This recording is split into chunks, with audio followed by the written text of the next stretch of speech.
8, 7, 6, 5, 4, 3, 2, 1.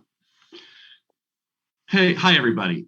We have 3 really important bills that we're going to be signing here today. The first one, I want to thank Representative Gray and Senator Smallwood for really, first of all, helping all of us learn what roughed-in roads are.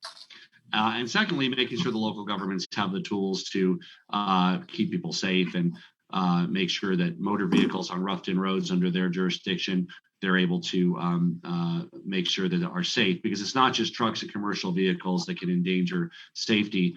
When you're operating on cut dirt that doesn't qualify as a road, since the local government has to deal with any aftermath, it's perfectly appropriate that they are able to have a say in what happens on those roughed-in roads, which I generally try to avoid. With that, I'll turn it over to Senator Smallwood. Thank you for that, Governor. I don't have much to say. Just really wanted to thank Representative Gray for all of his work on it. I think he did the majority of the heavy lifting, and to thank Commissioner Thomas, who's the one that at least brought the issue to my attention. And Governor, thank you very much for signing this, making this a law. I know it's important to every county, but Douglas County, I know for sure specifically how it helps. So thanks everybody for that. And Governor, thank you for signing this and making it law. And Representative Gray, are there any roughed-in roads in Broomfield County? Yeah, there are actually plenty of them, because we're building houses all the time around here, and every road before it's a paved road is a roughed-in road. I would also, thanks to the governor, thanks to Commissioner Thomas, and thanks to CCI and the folks on the team over there who got a lot of this done. You know, these roads are actually more dangerous than to use than the paved roads and the completed highways, and so it doesn't make a lot of sense that the more dangerous roads are less able to, the counties are less able to provide safety. So it's a policy that makes a lot of sense, and thank you for signing it today. And Commissioner Laura Thomas. Thank you, Governor. I'd like to thank you for your time, Senator Smallwood, Representative Gray, but the real thanks to this goes to Gary Lorenz and his neighbors who brought this problem to me, and they're very concerned, as we are, about wildland fires in this area. That's why it's important that we limit the number of people who can get back in there to only property owners. So all of you, again, thank you. This really is a public safety bill. We're grateful for you. And with that, let's make it the law of the state of Colorado.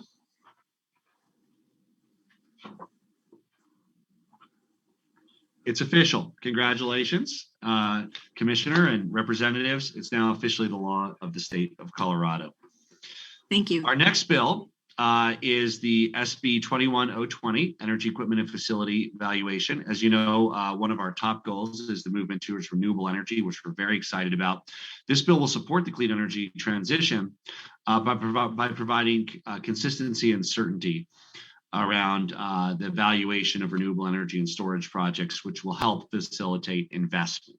And I want to thank Representatives Valdez and Soper and Senator Hansens and Heisey for this important bipartisan bill.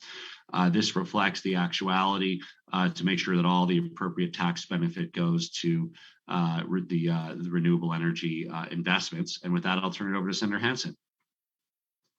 Great. Thanks so much, Governor. Yeah, really proud to get this to your desk, and thank you for signing it today. As you said, it was a great bipartisan effort, because all of us believe in creating more investment opportunities, more jobs, expanding opportunity in the state. And I think this is a really appropriate adjustment to tax treatment of battery storage and renewable energy equipment that's going to really accelerate those pieces of our economy over the next few years. So thanks for making this law today, and I'm excited to see all of the great projects that this will spur. Thank you. And Senator Heisey. Thank you, Governor. Appreciate it. First heard about this issue when I was campaigning, and somehow it just didn't make sense to me. Had to have the two separate tax structures. So when Senator Hansen started working on this in earnest, I asked if I could join, and if you ever have the opportunity to join Senator Hansen on a bill, do it, because he does all the work. So thank you. Appreciate what you're gonna sign here. Great. Representative Valdez. Thank you, Governor. Again, all the credit goes to the folks that have really laid the roadmap to make Colorado a leader in renewable energy. Anything we can do as legislators to help Colorado continue to lead, create economic opportunity, and really lead in the next, I think, forefront of renewables, which is storage, and storage on a larger scale is something that's going to really make Colorado future ready. So thank you for signing the bill today. Excited to see what comes of it. Thank you. And we also have Representative Soper. Thank you, Governor. And it's great to see this bill signed into law today. I just want to thank Senator Hansen, Senator Heisey, and Representative Valdez. Definitely, I would like to say that Senator Hansen did all the work over in the Senate, but we also have a certain representative in the House who likes to ask a lot of questions. And I felt like we definitely did a lot of work over here. But I like this bill. It's pro-business. It helps get a industry into Colorado that's not currently here, which is large-scale battery storage. And who doesn't like battery? It's about stabilizing our infrastructure and our power network. So thank you. Thank you, Representative Soper. And we are so excited about the role that storage will play and this certainty around making sure those tax benefits can accrue correctly is very, very important for encouraging investment. So with that, we'll make it the law of Colorado. It's officially the law of Colorado. Congratulations, everybody. Thank you. We have one more bill with us here, and that is 1052, the defined pumped hydroelectricity as renewable energy. And I always thought this is common sense because hydro is renewable.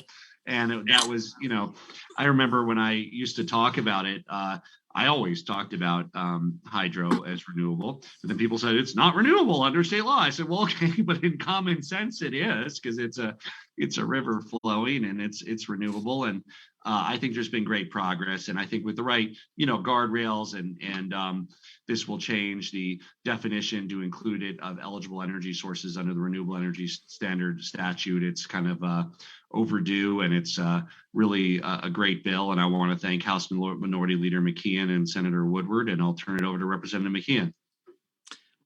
Well, thank you, Governor. Thank you for saying that. I kind of have had that common sense approach to it as well, that it just makes sense. So I appreciate that. And I'm really proud to be able to get this across the line with Conservation Colorado and some of the other partners that said, here are the things that make it make sense to us. And I think that's really kind of what it takes sometimes in this building, is just to get down to what the opposition can say and why is it that we couldn't do this before. So thank you for your signature, and thanks to all our partners. Senator Woodward. Thank you, Governor. And again, I'm proud to be a part of this bill. And like you said, it only makes common sense. One of the biggest things that we've been missing in this rush to a new way of producing energy is a chance to provide some reliability to the system. And like you said, this is a common sense way that we can store that excess energy when the winds are blowing and we don't need it, for those times when those winds aren't blowing. So I appreciate the hard work of my co-sponsors and the teams who have made this possible. Without further ado, we'll make it the law of Colorado.